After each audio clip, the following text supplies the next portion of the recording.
Hello and welcome to Rotted Reviews. Today is another patron request, where I relinquish control over my own chaotic life and trust in my subscribers to provide me with direction.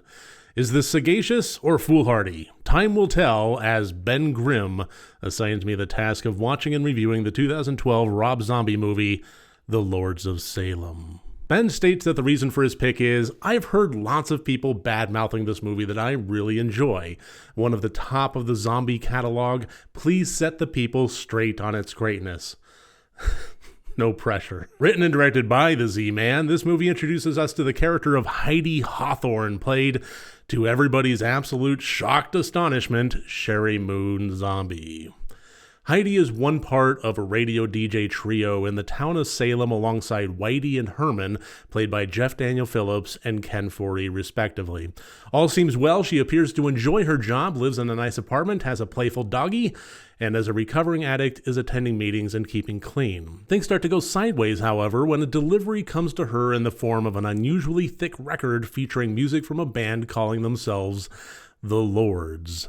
Playing the record reveals a simplistic but odd rhythmic note pattern which has quite an effect on 𝗘𝗾𝗂𝗶𝗽𝗺, putting her into a trance. Immediately after playing the record, odd things start happening around her, figures lurking in the shadows of her apartment, and strange nightmares begin to plague her life, eking into her waking life and causing 𝗘𝗾𝗂𝗶𝗽𝗺 a great deal of strife as she continues to hang on to her sanity and her sobriety. Are these things actually happening, or are they all in her head? What is causing it? Who is causing it? And to what end? And perhaps most importantly, what will happen to the puppers? Look, I have a very mixed bag of thoughts when it comes to Rob Zombie movies. A lot of folks seem to bring a fair amount of pre-formed opinions to the table with each successive movie, and even if I disagree with that mindset, I find that it's almost understandable. He does have an extremely unique style that often bleeds over from one film to the next. I myself have advocated for the first Halloween, and only his first, mind you, as a solid movie, but with the reluctant admittance that it is more of a Rob Zombie movie than a Halloween movie. To make that claim, I do believe that he is a writer-director that doesn't blend into the background, and just like a Bob Dylan song, is immediately recognizable within only a moment of pressing play. Based on all of that, I can see where some people are coming from with either loving his films or hating them. For me personally, I fall into neither camp. Surprise, I play it in the middle of the road. I consider The Devil's Rejects to be a masterful piece of cinema, and at the same time look at movies like Halloween 2 with the sense of, how did that go as spectacularly wrong as it did?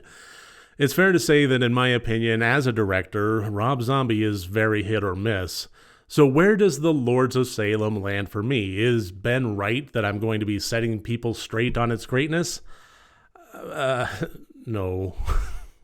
Here's the thing though, I really didn't hate this movie, far from it. I found Lords to be an intriguing film with well-established characters, and I have to admit that I found this to be one of the most mature of Rob Zombie's movies.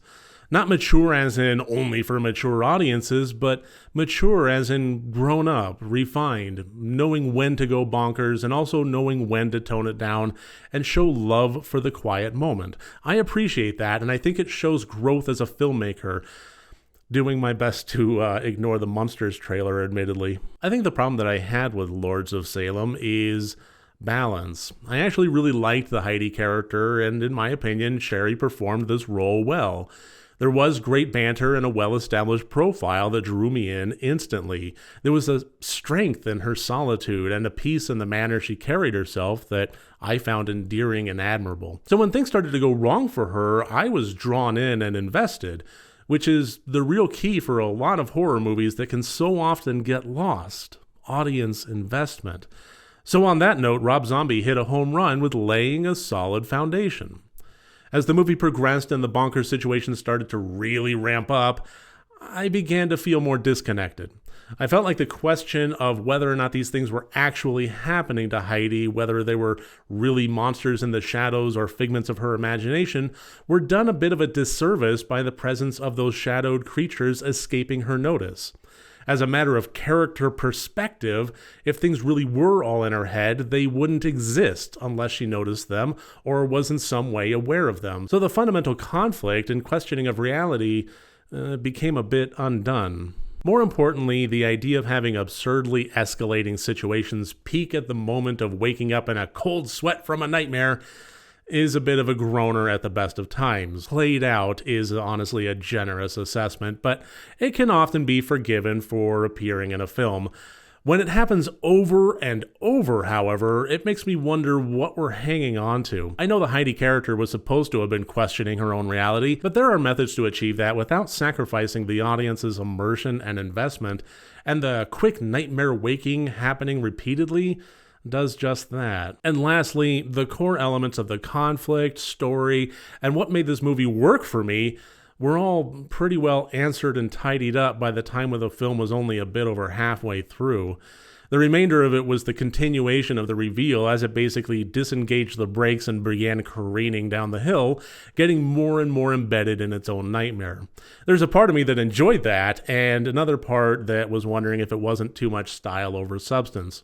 Suffice it to say, the white horse of H2 did spring to mind more than once, and that's not great. I did enjoy The Lords of Salem, and I don't think that there's too much to necessarily badmouth here, but I also admit I don't think it really reached the point of greatness. With such a strong start and some great characters performed well, I can't escape the feeling that it got distracted halfway through and couldn't keep up the solid momentum it had built, instead drifting off the path and sacrificing story for visual spectacle and shocking oddities. Even so, I maintain that this may be the most mature of Rob Zombie's movies, and it does show his growth as a filmmaker.